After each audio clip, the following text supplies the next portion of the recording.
नमस्कार विद्यार्थी मित्रांनो, इयत्ता 10वीतील आकाशी झेपघेरे ही कविता जगदीश खेबुडकर लिखित आपण या ठिकाणी पाहूया.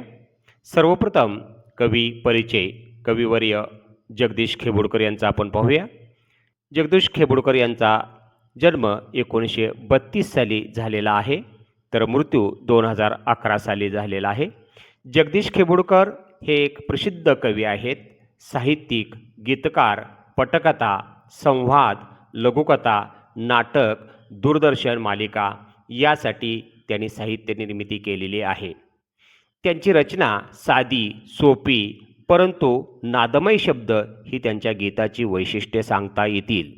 महाराष्ट्र शासनाच्या वतीनं त्यांना 11 वेळा सन्मानित करण्यात आले आहे. त्यासाठी गदिमा पुरस्कार, कविवर्य कुसुमाग्रज साहित्य पुरस्कार, जीवन गौरव पुरस्कार अशा अनेक पुरस्कारांनी त्यांना गौरवण्यात आलेलं आहे. मराठी चित्रपटसृष्टीसाठी सुद्धा त्यांनी मोठ्या प्रमाणामध्ये गीताचं लेखन केलेलं आहे. सर्वप्रथम या ठिकाणी आपण त्यांची कविता बघूया. आकाशी झेपघेरे जगदीश खेबुडकर लिखित. आकाशी झेपघेरे पाखरा, सोडी सोनी याचा पिंजरा, तुझा भोवती वैभव माया, फळ रसाळ मिळते खाया, सुख लोलुप झाली काया, हा कुठवर वेड्या घेशी आसरा, तुझ पंख दिले देवाने, कर विहार सामर्थ्याने, दरी डोंगर हिरवी राने, जा ओलांडून या सरिता सागरा, कष्टा विना फळना मिळते, तुझ कळते परिना वळते, हृदयात वेता ही जळते, का जीव बिचारा होई बावरा, घामातून मोती फुलले, श्रमदेव घरी अवतरले, घर प्रसन्नतेने नटले, हा योग जीवनी आला साजिरा. या जगदीश खेबुडकर लिखित कवितेची मध्यवर्ती कल्पना काय आहे आपण पाहूया. कवीने सुरक्षितेच्या दृष्टीने परावलंबित्वाचे कवच काढून टाकून स्वकष्टाने जगण्याचं महत्त्व अधोरेखित केलेलं आहे. आपल्या क्षमतावर, सामर्थ्यावर विश्वास ठेवावा असं कविवर्य जगदीश खेबुडकर यांनी सांगितलेलं आहे. कवी पाखराच्या प्रतीकातून माणसाला स्वसामर्थ्याची ओळख करून देतात. ध्येयाकडे उंच झेप घ्यावी, लौकिक विनाशेशी गोष्टी अडकू नये, परावलंबित्व झुगारून स्वकष्टाने स्वावलंबित्व व्हावे, पारतंत्र्यात न अडकता स्वातंत्र्याचे मोल जाणावे असा संदेश कविवर्य जगदीश खेबुडकर आपणास देतात. या कवितेतील काही वाक्यप्रचार व त्यांचे अर्थ आपण पाहूया. आकाशी झेप घेणे म्हणजेच मन ध्येयाकडे उंच झेपावणे, फळ मिळणे म्हणजे कार्य यशस्वी होणे, जीव बिचारा होणे म्हणजेच गोंधळून जाणे किंवा गडबडून जाणे, घामातून मोती फुलणे म्हणजेच कष्टातून यश मिळणे, जीवनात योग येणे म्हणजेच आयुष्यात सुखकारी घटना घडणे. या कवितेतील काही वाक्यातून सूचित होणारा अर्थ बघूया. सोनियाचा पिंजरा म्हणजेच लौकिक यश, संपत्ती, श्रीमंती, सुबदता यामध्ये माणसानं गुंतणे.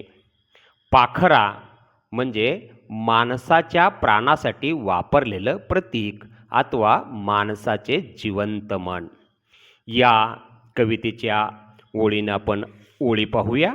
म्हणजे त्याचा लौकिक विनाशाची गोष्टीत गुंतलेल्या मनाला मोलाचा संदेश उपदेश करताना कविवर्य जगदीश खेबुडकर म्हणतात, आकाशी झेप घेरे पाखरा, सोडी सोनी याचा पिंजरा. या ओळीचा भावार्थ पहा. हे पाखरा म्हणजेच हे माणसाच्या चंचल मना, तू ध्येयपूर्तीसाठी आकाशात उंच भरारी मार. सत्ता, संपत्ती याने वेढलेल्या सोन्याच्या या पिंजऱ्याचा मोह तू सोडून दे. हा सोन्याचा पिंजरा तुझ्या इच्छांच्या सफलतेचा घातक आहे. या पिंजऱ्याचा त्याग करून तू यशाच्या शिखराकडे झेप घे.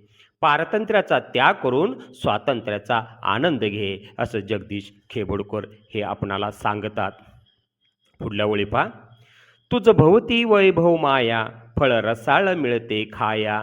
सुख लोलुप झाली काया, हा कुठवर वेड्या घेसी आसरा.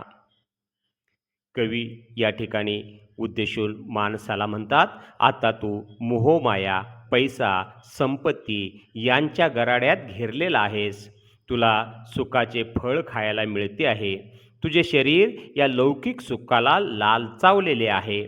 या सुखात तू लोळतो आहेस, पण हे सुख किती काळ टिकेल, किती दिवस राहील हे आपणास सांगता येत नाही. या सुखाचा आश्रय लवकरच संपून जाईल. म्हणूनच हे वेड्या मना, तू जागृत हो आणि तात्पुरत्या लौकिक सुखाचा त्याग कर, असं कविवर्य जगदीश खेबुडकर सांगतात.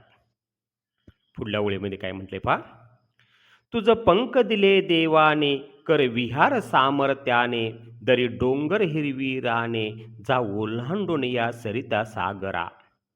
हे पाखरा म्हणजेच हे मनपाखरा, माणसाच्या मनपाखरा, ईश्वराने तुला उडण्यासाठी पंख दिले आहेत. पंखातील बळाने तू आकाशात मुक्तपणे संचार कर. जमिनीलगत असणाऱ्या डोंगरदऱ्या, हिरवी राने, नद्या व समुद्र सारे सारे अडथळे तू ओलांडून दश दिशाला पार कर. दश दिशातून लांब जा, अनेक दाही दिशाला तू फिर, असं त्या पाखराला, मनपाखराला कवी जगदीश खेबुडकर सांगतात. पुढल्या ओळीमध्ये काय म्हटलंय पहा. कष्टाविना फळ ना मिळते, तुझं कळते परिना वळते. हृदयात वेता ही जळते, का जीव बिचारा होई बावरा. कवी जगदीश खेबुडकर यामध्ये सांगतात पहा, कष्ट केल्याशिवाय फळ मिळत नाही. माणसानं कष्ट केल्याशिवाय कोणत्याही गोष्टीमध्ये यश मिळत नाही. आयतं कोणतंही सुख मिळत नाही.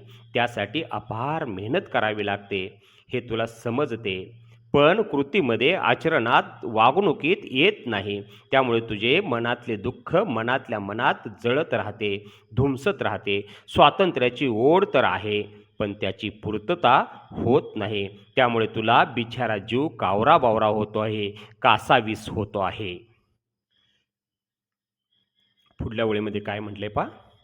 घामातून मोती फुलले, श्रमदेव घरी अवतरले. घर प्रसन्नतेने नटले, हा योग जीवनी आला साजरा.